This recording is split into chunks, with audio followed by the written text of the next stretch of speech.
За зөвхөн метро гэж бид ярьж байгаа боловч энэ бол энэ одоо төмөр замын инженер, тээврийн гол инженер шүү дээ.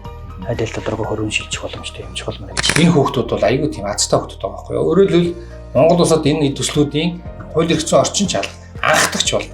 Манай одоо улс орны технологиг таарсан технологи хөгжүүлэлт, сайжруулалтуудыг өөрсдөө хийгээд явах одоо маш гоё боломж үүсэх юм байна.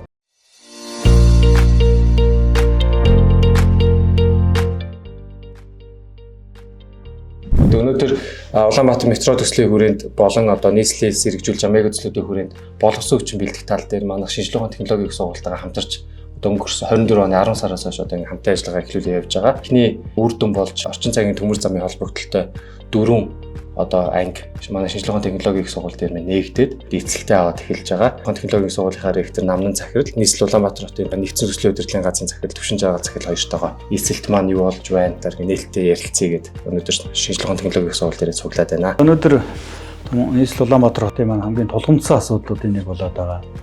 Энэ одоо замын төвжирлийн асуудлыг шийдэхэд томоохон одоо дэмжлэг болох метроны төсөл амжилттай хэрэгжээд эхэлж байгаад бид их туйлын баяртай байгаа. Гол нь аль ч орон одоо бүтээн байгуулалтын инженерингийн асуудлаа бүрэн шийдэж байж, хөгжлийн асуудлууд яриад байгаа явдаг. Тэр ч утгаар бид нар бол шинжилгээ ухааны технологийн сургууль улсын засгийн газраас нийслэл дотоос хийж хэрэгжүүлж байгаа энэ бодиттой бүтээн байгуулалтын ажлыг хийж хэрэгжүүлэхэд бид бүгдлийн оролцоогоо хангаж ажиллах нь бидний бас нэг талтай үүрэг, нөгөө талдаа бид бол маш их сонирхол байгаа.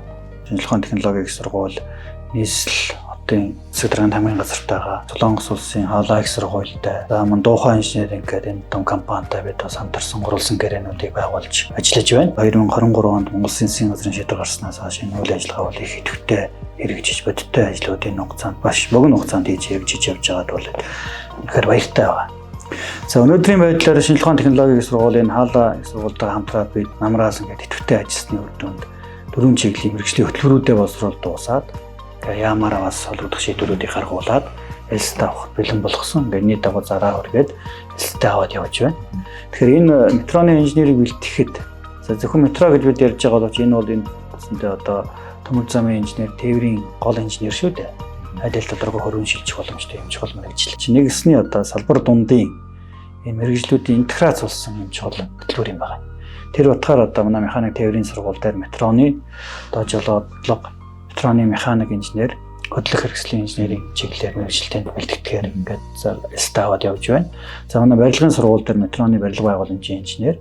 За мөн манай харилцаа холбооны мэдээллийн технологийн сургууль дээр метроны систем, удирдлага системийн инженерчлийн чиглэлээр. За эрчим хүчний сургууль дээр метроны цахилгаан тохиолдлын инженерийн чиглэлээр ингээд мэргэжлүүд бэлтгэхээр хөтөлбөрүүд бүгд боловсруулагдаж бэлэн болоод ингээд элстэй аваад явж байна. Энэ метро ашиглалтанд ороход нийт нэг 500 орчим инженер техникийн мэргэжилтэн хэрэгтэй гэсэн ийм тооцоо судалгаа гарсан учраас бид 200 одоо элсэгчийг авч байж ингээд энэ богино хугацаанд хэрэгцээтэй мэргэжилтнийг бэлтгэх юмаа гэсэн ийм бодлогоор ажиллаж байгаа. Элсэд маань бас нэлээд амжилттай явагдаад одоо баг квотонтой хүрч байна.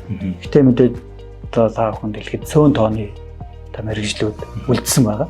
Ойрын хугацаанд бид бол 8 сард мөн нээлттэй элс авж байгаа учраас ингээд энэ одоо 8 сартай багтаад квот бүрэн дүүрэх байхаа гэдэг хэрэгэлцэхгүй байгаа. Нийслэлийн бол манай улсын бусад бүтээн байгуулалтын ажлууд дээр одоо энэ төгсөгчнөр маань бас хэрхэн ажиллах боломжтой вэ? Өөр ямар төслүүд дээр тий одоо ганц нийслэлч гэлтгүй одоо манай говьд маань ч бас их олон бүтээн тээврийн бүтээн байгуулалтууд одоо аль хэдийн зарим нь дуусчихсан, ажиллаад эхэлсэн тий эд хөрөнжийн Улаанбаатар хотод маань ч бас их олон төрлийн нийтийн тээврийн төслүүд болон бүтээн байгуулалтын төслүүд явж байна. Тэгэхээр энэ боловсон хүчин бэлтгэх бодлого маань одоо эндээс ингээ яг бийжээд бас явж байгаа нь таатай. Метроны барилгын инженер гэж чинь газрын гүний байгууламжийн инженер байхгүй юм чинь. Газрын гүнд одоо барилга байгууламж хэрхэн барих вэ гэдэг талаар ярьж байгаа. Ерөөсөө хот хөгжихийн ирээр газрын гүнлийн барилга байгууламжийн технологи асар хүчтэй хөгжиж байгаа. Тэгэхээр Монгол улс ч гэсэн энэ тал руу бас орж ажиллахаас одоо юу байхгүй байна. Тийм учраас энэ чиглэлээр хөрвөөд ажиллаж байна. За манай метроны одоо энэ механик инженер, хөдлөх бүрэлдэхүүний инженерийн бүгдүүд бол энэ чинь бүхэл одоо тээврийн хэрэгслийн инженерийн салбарлаа амархан орж байгаа шүү дээ. Тэр үтэл одоо энэ чинь өмнө төгссөн хүмүүс механик инженерээр, автын инженерээр, одоо төмөр замын инженерээр тий манай одоо электроникийн инженерээр гэх юм уу, барилгын инженерээр, бүтээцийн инженерээр төгссөн хүмүүс богино хугацаанд мэрэгшүүлэх агуулгуудыг үзэж, дадлагуудыг хийснээр маш богино хугацаанд энэ чиглэл рүү мэрэгшин орох бас боломжууд байгаа. Тийм учраас бид нар бас төгссөн одоо энэ чиглэлээр ажиллаж байгаа хүмүүс ч гэсэн энэ бүтээн байгуулалт яваад идэвхжээд ирэхээр бас энэ чиглэл рүү хөрвж орох байхаа гэж бас хэлж байгаа. Уул уурхайн чиглэлийн салбарын мэрэгчлээ боловсон хүчин бэлтгэх асуудал бол нэлээд хэдэн жилийн өмнө бол бас л их сонин бүүн болж байлаа шүү дээ. Тэгээд энэ нийс хүүхдүүд ч их цөөхөн. За одоо гэтэл одоо өнөөдөр бол энэ салбар бол Монгол Улсын эдийн засагт бол ямар их нөлөө үзүүлсэн жин даах хуц том салбар болж байгаа гэдэг нь бол бүгдээрээ мэдж байгаа.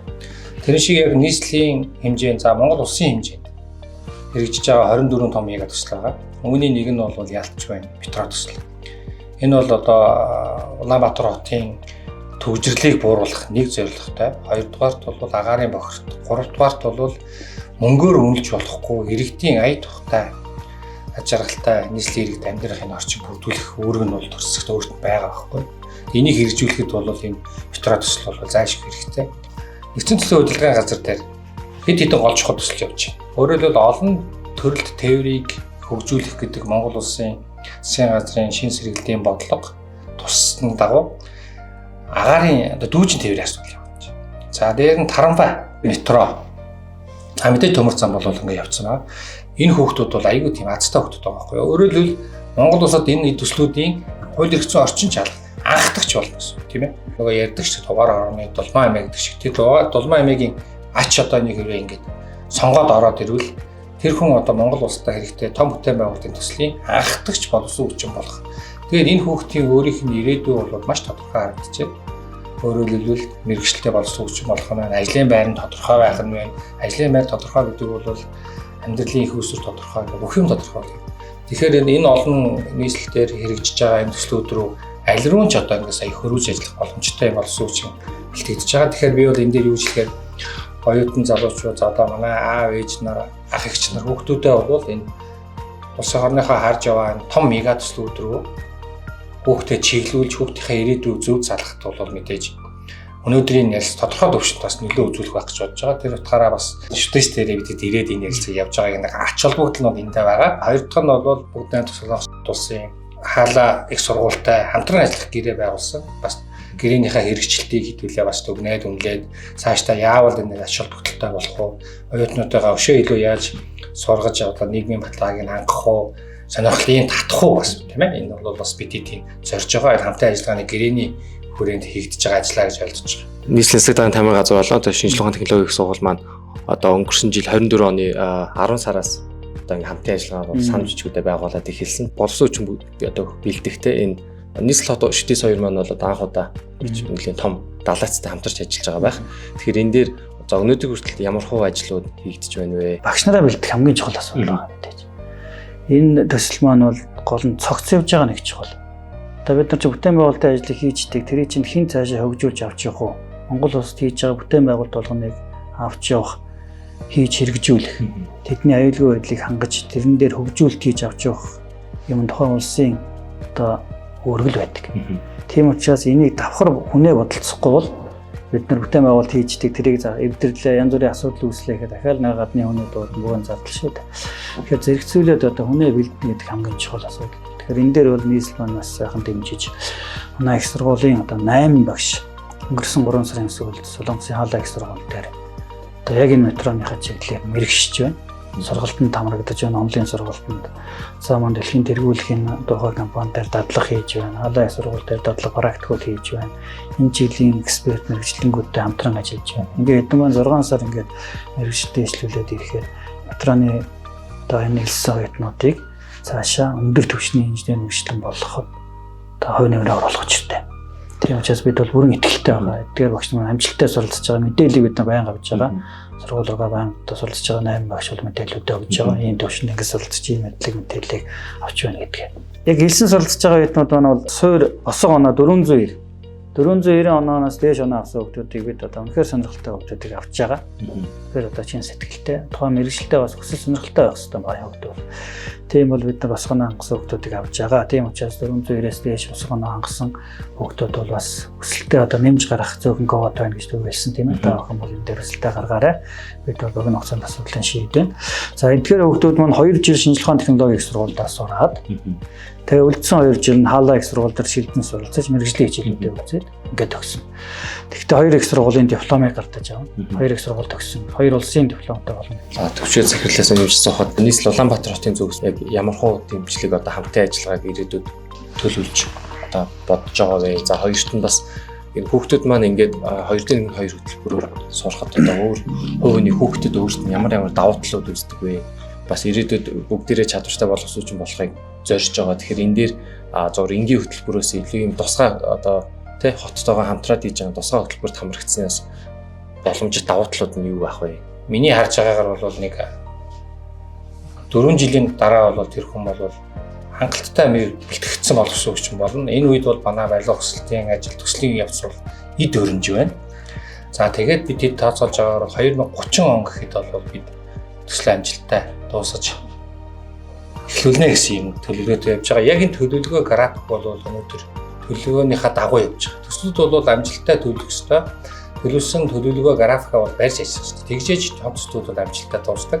Үүний нэг нь бол метро төсөл маань бол сая тэзүүгээ батлуулж гисэн байгаль орчны нэрсэн үлгээгээ хийлгэчихсэн. Өнөөдөр яг одоо энэ эхний хагас жилд хийх ёстой. Төлөвлөсөн ажлууд бол яг төлөвлөснөөрөө явж байгаа. Аливаа том төслийг хийхэд төсөв мөнгө олддог гол нь боловсон хүчин. Энэ төслийн нэг онцлог төсөлтөөгөө зөвлөсөд боловсон хүчтэй бэлдэж яах гэдэг бол бусад төслөөс бас нэг алхам урд байна уу гэж бас би дотор бодож байна. Энэ бүтээн байгуулалтыг Монгол хүн авч хэрэгжүүлж гардан хөгжүүлж авч явах учраас бас судалгааны төвийг хамтарч байгуулах бас зорж байгаа. Тухайн сургуультайгаа бас ярьсан. Тий. Тэгснээрээ судалгааны энэ метроны чиглэлийн энэ их багтаамжтай тээврийн хэрэгсэл, тээврийн энэ одоо зөв оновчтой системийг дэд үтцийг бий болгож хөгжүүлэх чиглэлээр шинжилгээ ухааны технологийн их сургууль дээр одоо энэ салбар дундын интеграцийг хангасан судалгааны төв хамтарч Солонгос улстай хамтарч байгуулахаас ярьж байгаа. Энэ байгуулагдсанараа бас энэ дээр одоо агшин төвшөнд магистр доктор оюутнуудыг бас сургаж хөгжүүлэх. Үндсэндээ бүтээн байгуулалтын өндөр мэдлэг чадвартай инженер техникийн ажилтнуудыг нэг жолоодож хэрэгжүүлэхээс гадна Монгол хүн өөрөө цаашаа хөгжүүлэлт хийдэг байх хэрэгтэй байхгүй юу?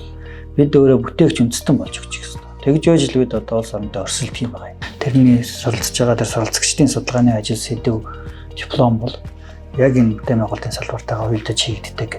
Ийм л байж цаашаа үйл ажиллагаа илүү Монгол улсад хүртээмжтэй болж, шингэцтэй болж бүтээн байгуулалтын шинэ нэрийг эхлүүлэх байхаа гэж найдаж байгаа. Ялангуяа одоо манай орн чинь өөрөө тэр байгалийн эстэс уур амьсгалтай метроны төмөр замын технологи өндөр хөгжилтэй орнд маш сайн хөгжсөн ч гэсэн ялцчгүй манай оронд ирэхээр модернизац баг зэрэг өөрчлөлт хийх манай орны уур амьсгалт нийцүүлэх. Тэгэхээр энэ чиглэл дээр магадгүй эхний бакалаврын оюутнууд маань цаашдаа магистр, доктор сураад ирээдүйд байгуулах тэр судалгааны төв дээр илүү ажиллаад манай улс орны технологиг таарсан тэр технологи хөгжүүлэлт, сайжруулалтуудыг өөрсдөө хийгээд явах маш гоё боломж үүсэх юм байна. Тэгээ энэ судалгааны төвөө хаана байгуулахаар төлөвлөж байгаа? Монгол Улсын газраас манай ямаараа дамжуулж саналаа өгөөд ингээд Хүннү хотод бас олон улсын инженерийн сургууль, манай механик тээврийн сургууль гээд үе шаттай тэнд шилжин байршгаад бид одоо саналуудаа өгөөд байгаа. Нийслэлээс явуулж байгаа бодлого үйл ажиллагаатай уялдж байгаа. Монгол Улсын газраас явуулж байгаа энэ том үйл ажиллагаатай уялдж байгаа. Энэ бид эдийн зорж байгаа ажил маань бас амжилттай бүтээд 9 сарын 1 гэхэд нэг анги дүүрэн оюутнуудад эхэлдэг тийм. Тэгэхээр одоо энэ сайхан шинэ анхдагч боломжийг бол шүүрж авахын бол ганцтай залуучуудыг одоо хурдхан шиг бүртгүүлж анхдагч болоорой гэж үгийд тийм.